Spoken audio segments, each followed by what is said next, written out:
pas peur de la solitude. N'ayez pas peur d'être abandonné. N'ayez pas peur d'être méprisé. N'ayez pas peur d'être seul. Sois seul. Quand tu es né, tu es seul. Quand tu vis, tu es seul. Ta pièce d'identité, on n'a pas mis ton nom et le nom de ton mari, on met ton nom seul. Quand tu marches, tu es seul. Si tu as des problèmes avec la police, c'est toi qu'on arrête seul. Quand on te met en cellule seul. Quand tu vas dans le juge, tu vas dans le juge seul. Quand tu vas au travail, tu vas au travail seul. Quand tu vas à l'école, tu vas à l'école seul. Quand tu passes les examens seul. Alléluia, tu es seul. Quand tu meurs, chacun est seul dans son cercueil. Si tu as la chance d'avoir un cercueil, si tu as la grâce d'avoir un cercueil, parce que ceux qui sont dans les crashs d'avion, ils sont tout brûlés.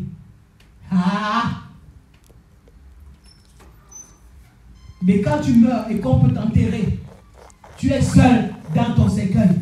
Je n'ai jamais vu quelqu'un qui meurt. Sa femme va crier. Si elle fait semblant de tomber dans le cercueil, on va l'attraper. Ton mari va crier. S'il fait semblant d'entrer dans le cercueil, on va l'attraper. On ne va jamais enterrer un vivant avec un mort. C'est le mort qui va seul dans la tombe. Les enfants vivants, les parents vivants, les familles vivantes, on va dire calme-toi, supporte. On t'amène à l'hôpital. Si tu veux le malaise, on te soigne, on veut te sauver. Alléluia. Donc apprends à être seul. Apprends à vivre seul. Apprends à servir Dieu seul. Tu n'as pas besoin le matin que le pasteur vienne te réveiller pour que tu pries. La prière du matin, je la fais chaque matin. Je n'ai pas besoin que mon mari me réveille ou qu'il soit réveillé pour que je prie. C'est moi qui a choisi de servir le Seigneur.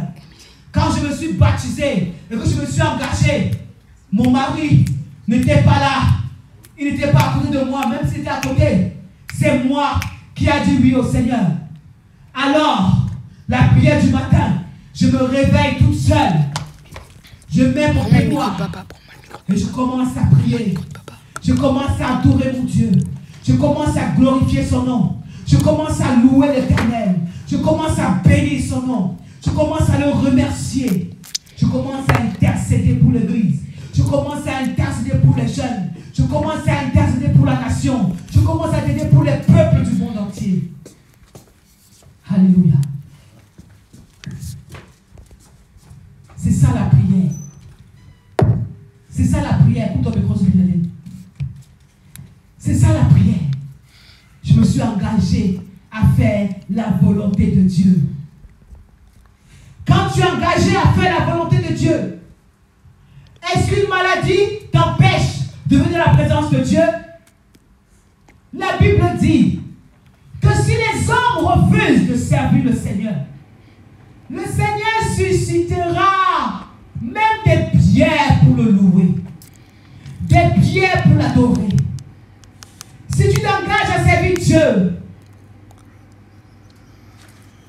et que tu ne brides pas véritablement ton corps, tu ne dis pas à la maladie, arrêtez, sachez que mon corps, mon âme, mon esprit appartiennent à l'Éternel. Oh! Un petit rhume te gardera à la maison. Un petit rhume te découragera parce que c'est la maladie qui va prendre le contrôle de ta vie de foi. Mais dans cette assemblée, nous sommes petits en nombre, mais grands en foi. Nous sommes petits en nombre, mais grands en foi. Quelles que soient les situations difficiles que nous traversons, quelles que soient les frustrations, quelles que soient les accusations, quels que soient les échecs ou les douleurs, nous sommes des roseaux spirituels. Un roseau spirituel, quand il y a des vents chauds, il se penche, il sèche, mais la racine est dans le sol. Nous sommes des sénévés. Nous sommes des grands arbres qui portons les enfants de Dieu. C'est pourquoi, bien-aimé, ce soir, quand ta foi est là, Émilie, tiens-toi dans ma prière. Cherche aussi à faire la volonté de Dieu. Quand tu fais la volonté de Dieu, tu n'as peur de rien. Quand tu fais la volonté de Dieu, tu ne trembles pas. Quand tu fais la volonté de Dieu, tu ne stresses pas. Quand tu fais la volonté de Dieu, dès que tu as le souffle de vie, tu adores. Dès que tu as le souffle de vie, tu prêches l'évangile. Dès que tu as le souffle de vie, tu fais du bien. Tu n'arrêtes pas de faire du bien. Même si les hommes te trahissent, fais du bien. Même si les hommes t'abandonnent, fais du bien. Alléluia. Alléluia. Alléluia. Amen. C'est pourquoi Jésus dit, notre Père qui es aux cieux, que ton nom soit sanctifié, que ton règne vienne, que ta volonté soit faite sur la terre comme au ciel. Donne-nous aujourd'hui notre pain quotidien. Amen. C'est Dieu qui te donne ton pain quotidien. Je vois les gens qui sont en train de crier, il y a la crise, il y a la galère, je souffre, je ne mange pas. C'est Dieu qui te donne ton pain quotidien. Amen. Pardonne-nous nos offenses. C'est Dieu qui pardonne les péchés.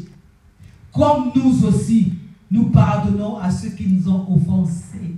Bien-aimé, tous les jours on va t'offenser. Tous les jours on va te blesser. Tous les jours on va te critiquer. Tous les jours on va te donner des coups de couteau, coups de savate, coups de pied. Tous les jours. Mais tous les jours, il faut pardonner. Tous les jours, il faut pardonner.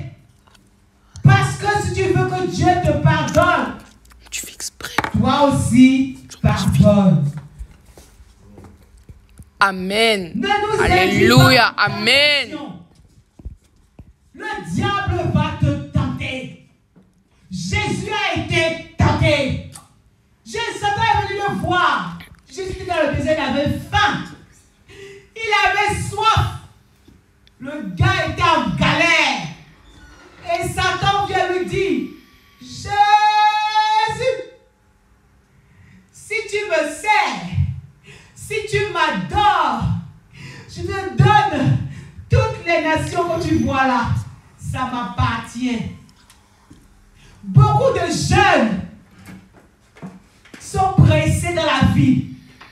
Beaucoup de jeunes courent dans la vie au lieu de marcher, au lieu de prendre le temps de grandir, au lieu de prendre le temps de mûrir. C'est pourquoi je bénis Dieu pour cette assemblée. Parce que nous sommes dans le désert. Nous passons des moments difficiles. Nous passons les étapes que Dieu fait pour travailler nos cœurs. Si on commence l'église et qu'il y a la foule, on commence l'église et qu'on ne gagne pas les âmes, on commence l'église et que les gens ne nous abandonnent pas, on commence l'église et que les gens ne nous laissent pas tomber, il y a un problème, bien aimé.